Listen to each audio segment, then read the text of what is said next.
Marcus Thompson had one rule that he had lived by for 23 years. One rule that he had fired people over, ended partnerships over, and built a billion-dollar empire on top of.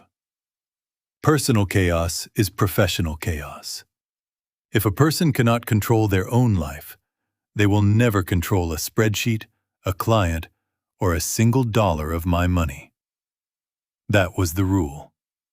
And on the morning of June 14th, a woman named Talia Brooks walked through the glass doors of Thompson Crown Industries, the most powerful black-owned logistics corporation in the country, wearing a borrowed blazer, carrying a fake leather portfolio, and holding the hand of a 6-year-old little girl in a yellow sundress.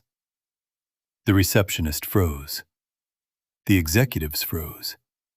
And when Marcus Thompson looked out of his 42nd floor office and saw that child sitting in his waiting room, swinging her little legs and coloring in a notebook, he picked up the phone and said 4 words that would end Talia Brooks's career before it ever began.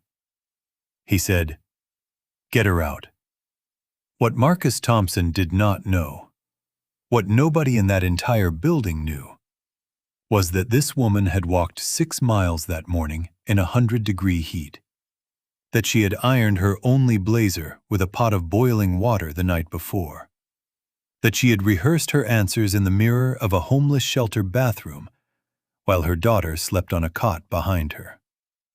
And most of all, Marcus Thompson did not know that the little girl in the yellow sundress was carrying something in her backpack. Something that would bring the most feared CEO in the city to his knees, in the middle of his own boardroom, in front of everyone. But to understand how we got there, we have to go back. All the way back. 3 months earlier, Talia Brooks had been somebody. Not famous, not rich, but somebody. She was the senior operations analyst at Meridian Freight, a mid-sized shipping company downtown. 11 years of service. Employee of the Year twice. She was the person the company called at 2 a.m. when a supply chain collapsed. She knew every route, every vendor, every number in that building by heart. She also had a daughter, Maya, 6 years old, braids with yellow beads, a laugh that could fix almost anything. Maya's father had left before Maya was born. He sent a card once when Maya turned 3. That was the entire contribution. Talia didn't complain. She worked. She picked Maya up from school at 3:15 every single day, never late, not once in 4 years. She paid her rent on time. She paid her babysitter on time. She had a plan.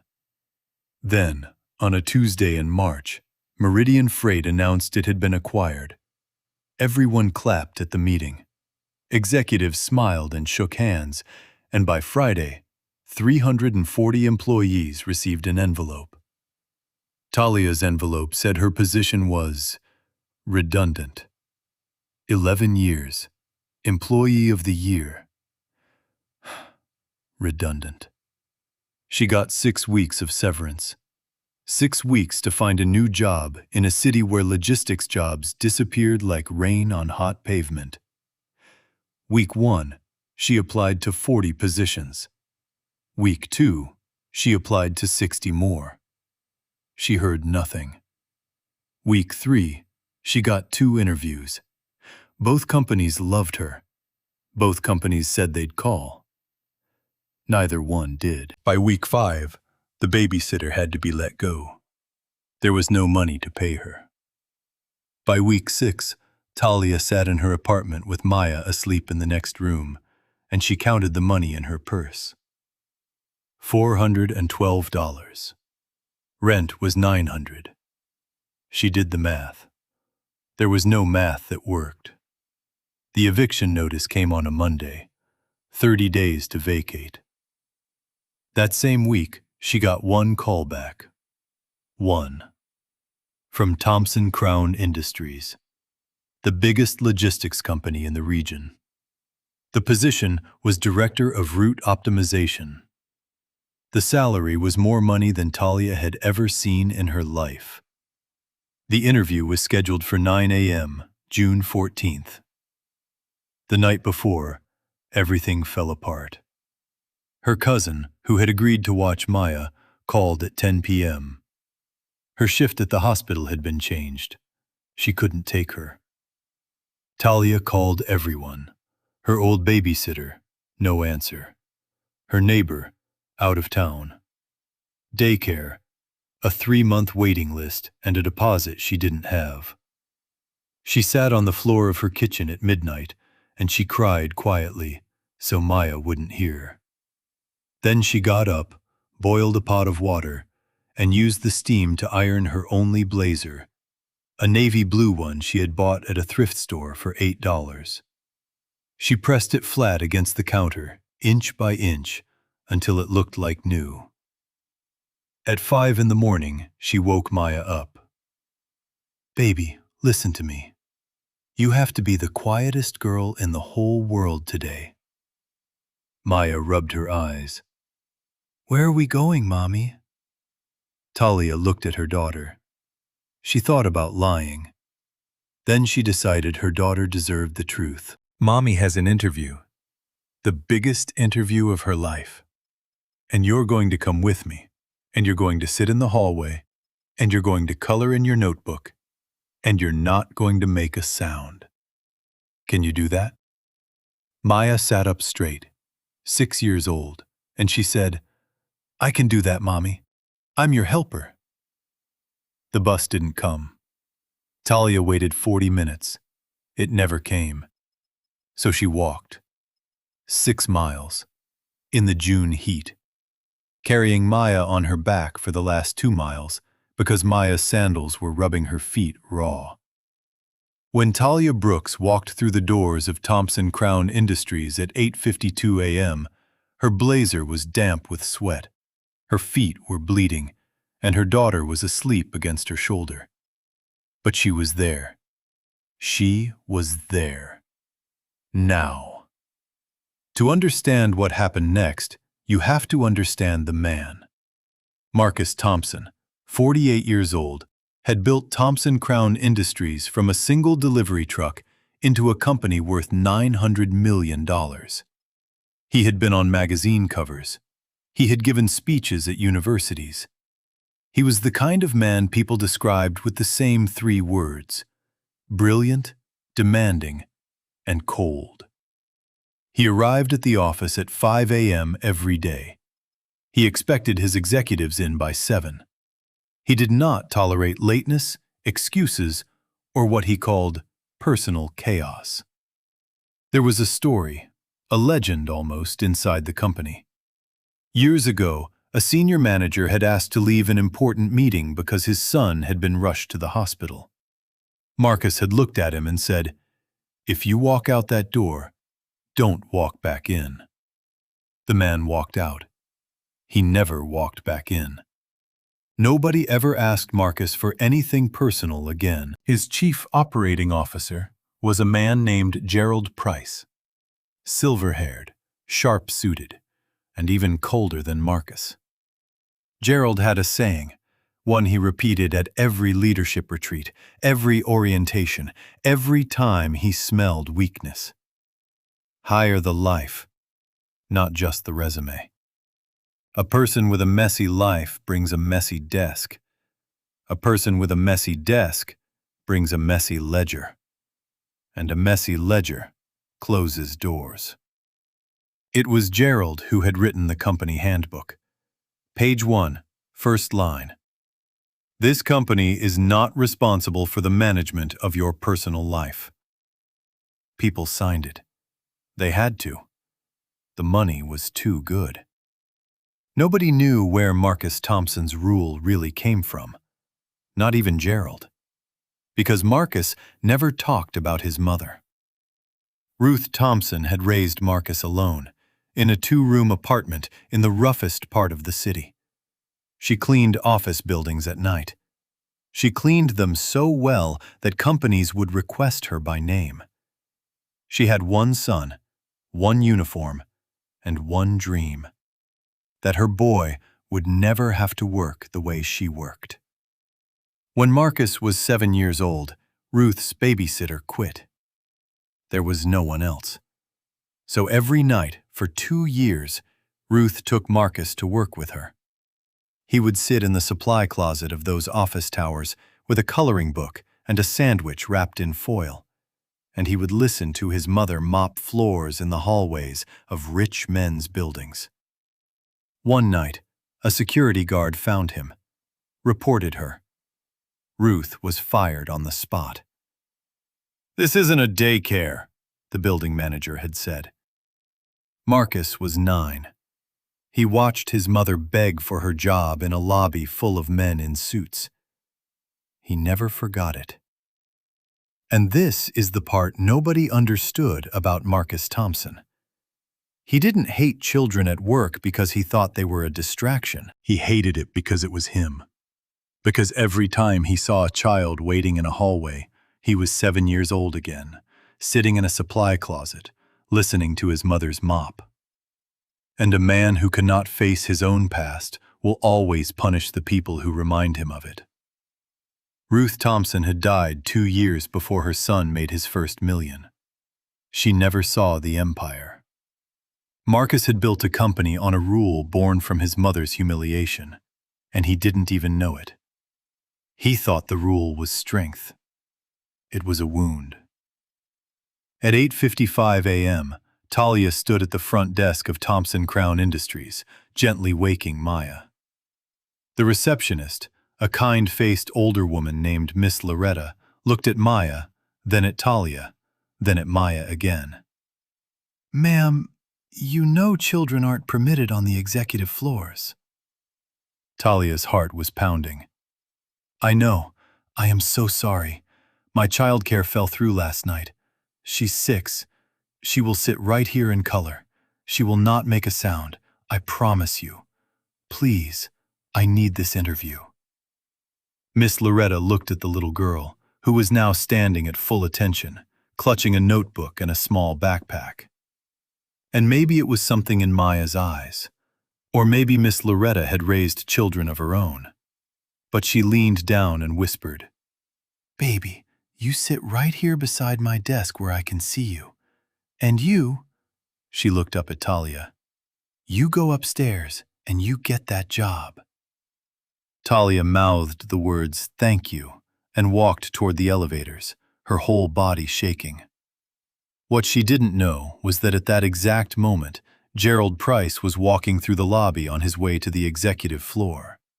And Gerald Price saw everything. By the time Talia stepped out of the elevator on the 42nd floor, the head of HR, a poised woman named Alicia Freeman, was already waiting with her arms crossed. "Miss Brooks, is there a child in this building?" The words hit like ice water. Talia could have lied. Every instinct told her to lie. But something made her tell the truth. "Yes, ma'am, my daughter. She's 6. She's with your receptionist. My childcare fell through at 10 o'clock last night. I walked 6 miles to get here. I know how this looks. But I also know what I can do for this company, and I'm asking you to judge me on that." Alicia Freeman studied her for a long moment. She had worked in HR for 20 years. She had heard every excuse ever invented, and she could tell the difference between an excuse and a sacrifice. "Wait here," Alicia said. She walked down the hall and into Marcus Thompson's office. Gerald Price was already inside, standing by the window like a hawk. "She brought a child," Gerald said, before Alicia could even speak. "To an interview, at Thompson Crown. This is exactly the kind of person I've been warning you about, Marcus.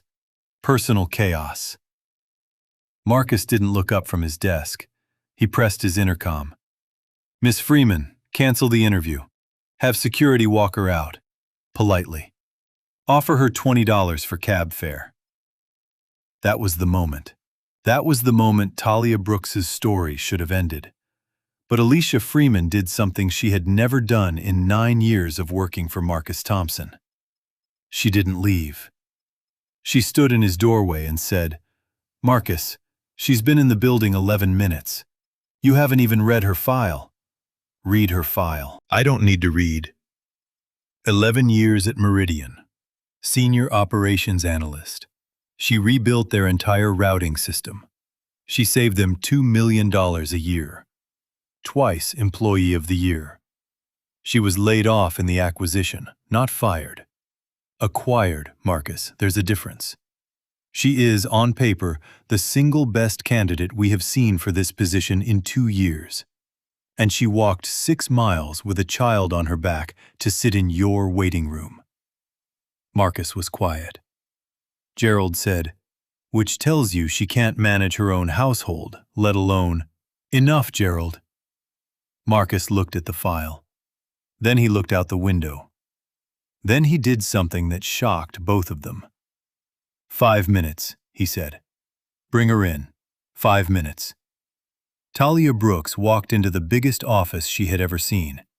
Floor-to-ceiling windows, the whole city below. Marcus Thompson sat behind his desk. He did not offer her a seat. "You brought a child to a job interview." "Yes, sir." "Explain to me why I shouldn't end this conversation right now." Talia took a breath. And here is what she said. The words that Alicia Freeman would later repeat at a conference, word for word, to a standing ovation. "Sir, if you end this conversation, I'll understand. But I want you to know exactly what you're ending. You're ending 11 years of logistics experience. You're ending the person who can cut your fuel costs by 12% in the first quarter. I've studied your routes. I can show you the math right now. You're ending someone who has never once missed a deadline, never once missed a pickup, and never once missed a school pickup either in 6 years. Last night, my childcare fell apart. So I had a choice. Stay home and be safe, or show up and be judged. I chose to show up, because my daughter is watching me, and one day she's going to face a room that wasn't built for her. And I need her to remember that her mother walked in anyway. I understand if this disqualifies me, but I'm not here because my life is a mess, sir. I'm here because I couldn't afford not to be. Those are 2 different things. One is chaos. The other is courage." The office was completely silent. Marcus Thompson looked at this woman in her damp thrift store blazer, standing up straight, her voice not shaking at all. And for 1 second, 1 single second, he wasn't in his office anymore. He was 7 years old, in a supply closet, listening to his mother's mop in the hallway. "Tell me about the 12%, he said quietly. Talia opened her portfolio, and for the next 45 minutes, not 5 minutes, 45, she walked the CEO of Thompson Crown Industries through his own company's roots, his own numbers, his own blind spots. She had prepared a full analysis on a company she didn't even work for, on library computers, while job hunting, while raising a 6-year-old alone. Gerald Price came in twice to interrupt. Twice, Marcus waved him out. When it was over, Marcus stood up, walked to the window, and looked down at the lobby, 42 floors below. "Your daughter, what's her name?" "Maya." "Is she still down there?" "I hope so, sir. She's a good girl. She's the best girl." Marcus picked up his phone. "Miss Freeman, escort Ms. Brooks downstairs. Have someone bring her and her daughter some lunch from the executive kitchen. And Alicia, bring the child up here." Gerald Price's face went white. "Marcus, what are you doing?" "Something I should have understood 20 years ago." Maya came up the elevator holding Miss Loretta's hand, clutching her notebook and her little backpack. When the doors opened and she saw her mother, She ran to her. Talia knelt down and held her, right there in the hallway, in front of the entire executive floor. Nobody said a word. Marcus came out of his office. He looked at this tiny girl in a yellow sundress with braids and yellow beads, and he crouched down. The CEO of a $900 million company, crouching on his own marble floor. "Hi, Maya. I'm Marcus. I heard you were the quietest girl in the whole world today." Maya looked at him very seriously. "I was helping my mommy." "Were you now?" "Mm-hmm. And I made you something. Miss Loretta said you're the boss, so I made you a picture. It's a present. You get a present when you hire my mommy. That's the rule." The hallway went very still. Talia whispered, "Maya." But Maya was already unzipping her little backpack, and she pulled out a folded piece of paper, worn soft at the creases, and she handed it to the most powerful man in the building. Marcus unfolded it. It was a crayon drawing, a tall building with lots of windows. In front of the building stood two figures, a woman in a blue blazer and a little girl in a yellow dress, holding hands. And at the top of the building, in wobbly 6-year-old letters, Maya had written, "Mommy's new job. Thank you." But that wasn't what made Marcus Thompson's hands start to shake. It was the second drawing, underneath the first, tucked into the same fold. It was a picture of a woman pushing a mop down a long hallway full of office doors. And beside the woman, sitting in a little square, a supply closet, was a small boy with a coloring book. Nobody in that hallway understood it. Nobody, except Marcus. He stared at it. He looked up at Maya. His voice came out broken. Where did you see this?" Maya tilted her head. "I drawed it at the shelter. Mommy tells me stories at bedtime. She tells me about the mop lady's little boy." And Talia's hand flew to her mouth. Because here is what nobody knew. Here is the secret. Ruth Thompson, Marcus's mother, had cleaned buildings at night for 30 years. And for the last 9 years of her life, she had cleaned the building at 4400 Delancey Street, the building where Meridian Freight had its offices. For 9 years, the night shift cleaning lady and the young operations analyst who always worked late had known each other. Ruth would empty Talia's trash. Talia would save her a plate from company dinners. When Talia had Maya, Ruth knitted her a yellow baby blanket. When Ruth got sick, Talia drove her to her appointments. Because her famous son was always too busy to answer the phone. Ruth never told Talia who her son was. She was too proud. She only ever called him, "My boy who sits behind the big desks now." And when Ruth died, Talia was one of 11 people at the funeral. Marcus didn't remember her. He had been too deep in his grief, or too deep in himself. But Talia remembered Ruth. And every night at the shelter, when Maya asked for a story, Talia told her the story of the mop lady's little boy. The boy who sat in the supply closet and grew up to sit behind the biggest desk in the city. And how that proved that nobody's beginning gets to decide their ending. She just never told Maya the boy's name. Because Talia Brooks had applied to Thompson Crown Industries honestly, on her own merits, with her own 11 years, and she had sworn to herself, "I will get this job on my own 2 feet, or not at all." She had walked 6 miles with that secret in her heart, and never once used it. That is the kind of woman Gerald Price called personal chaos. Part 7. The Boardroom.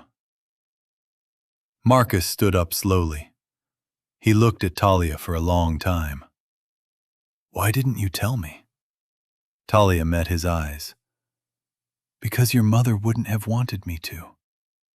She told me once, the day you made your first million and didn't call her, she said, "Baby, love don't chase." I loved Ruth. I wasn't going to spend her memory on a job interview. Marcus Thompson, who had not cried since he was 9 years old, turned and walked into his office and closed the door. Everyone waited. Gerald Price turned to Talia and said coldly, "Well played. But understand something. This company has standards. One touching story does not change policy." The office door opened. Marcus stood there, eyes red, voice like steel. "Gerald, I want every member of the board in the main conference room in 1 hour. And I want you there too." "Marcus, 1 hour." At 2 p.m. that afternoon, Marcus Thompson stood in front of his board of directors, 12 men and women in expensive suits, and he did something he had never done in 23 years of leadership. He told them the truth.